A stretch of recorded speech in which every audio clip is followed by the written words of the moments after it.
Today, we're going to talk with you about fractures and the principles of how to describe them in correct way. So, first of all, you should mention whether the fracture is open or closed. Then you should mention its location, its type, and displacement. So let's start from the definition. What is open or closed fracture? For open fracture, we have a wound at the site of fracture, and this wound is connected to the fracture site.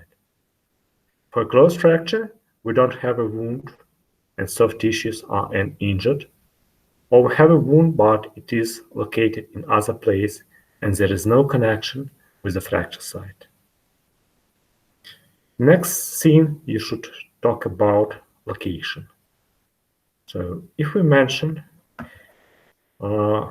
different parts of the bone, we should know that we have three main parts for each long bone. These are epiphysis, metaphysis, and diaphysis. So epiphysis and metaphysis are made of spongy bone and diaphysis made of cortical bone, which is much more harder. So also we know that there are such types of fractures as transverse fracture, which lies perpendicular to the axis of the bone. The fracture may be oblique when it lies on some angle which is less than 30 degrees to the perpendicular. And the fracture may be also oblique and spiral when there is some rotational component. Fracture may be non-displaced and may be displaced. If we're talking about displaced fractures, there are several types of displacement that you should mention. On the first picture, if you look at it, we don't have any displacement. So to describe displacement, we need to perform AP and lateral view. So both AP and lateral view shows no displacement. The next picture, if you look at the lateral view, we'll see that displacement is absent. But on the AP view, we see the displacement. So how to describe it? Note that this is the lateral side, and the distal fragment shifted to the lateral side. So I would describe this as a lateral displacement. On the third picture, we may check the AP view and see that on AP view we have no displacement, but on the lateral view we have a shift, a posterior displacement of distal fragment. And the last picture shows us both posterior and lateral displacement, so-called posterior lateral displacement. The displacement may be a partial when we have some connection between cortical layers and full displacement when we don't have connection.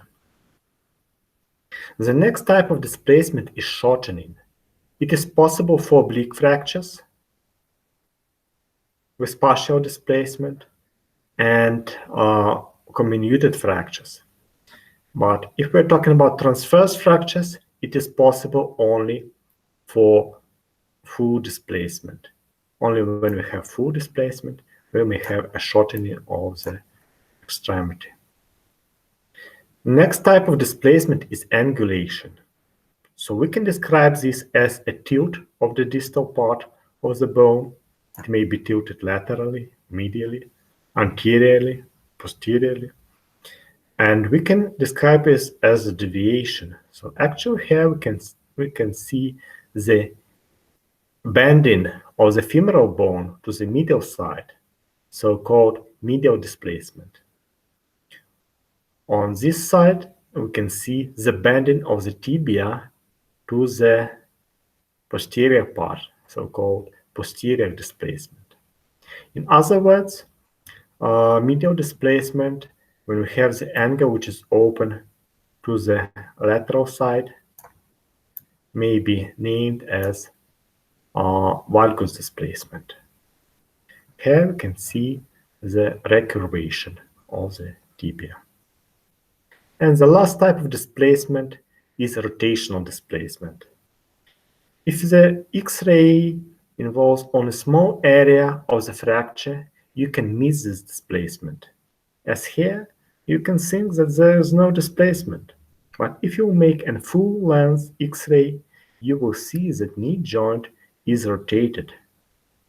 And that is how you know that there is a rotational displacement for this fracture. Another way to determine the rotational displacement is clinical physical examination, where you can see the distal part of leg is rotated. That's it. Thank you very much.